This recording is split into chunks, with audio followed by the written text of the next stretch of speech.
Once condemned as symbols of idolatry, Afghanistan's ancient Buddhist relics are now being showcased by the very regime that had vowed to destroy them.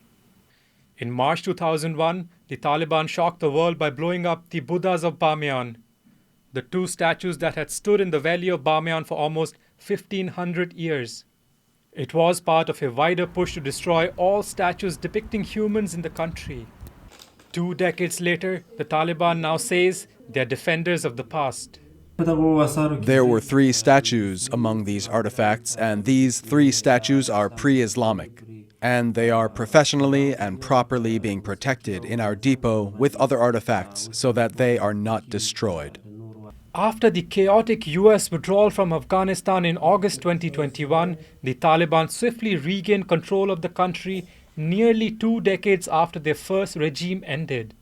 Since then, they made a surprising shift, publicly embracing the preservation of the same pre-Islamic sites they once sought to erase.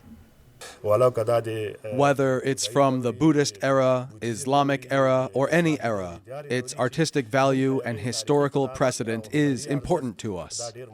At sites like Shivaki, where Buddhist shrines known as stupas date back over a millennium, locals say history is being quietly preserved under Taliban rule. What our ancestors told us is that in ancient times, people mostly lived on hilltops and mountains due to the abundance of water. The history of these stupas goes back 1700 years. In Kabul, relics of Mes Ainak, an ancient Buddhist site, are now on display in the National Museum the Taliban once ransacked. Now, officials call preservation a duty. A lot of work has been done to protect the cultural heritage with the arrival of the Islamic Emirate of Afghanistan. The Islamic Emirate has paid a lot of attention.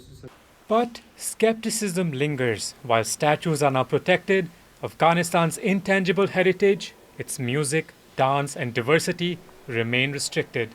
And the world hasn't forgotten the Bamiyan Buddhas. Neither, it seems, have the Taliban. Kris and Aadil Brar for TaiwanPlus.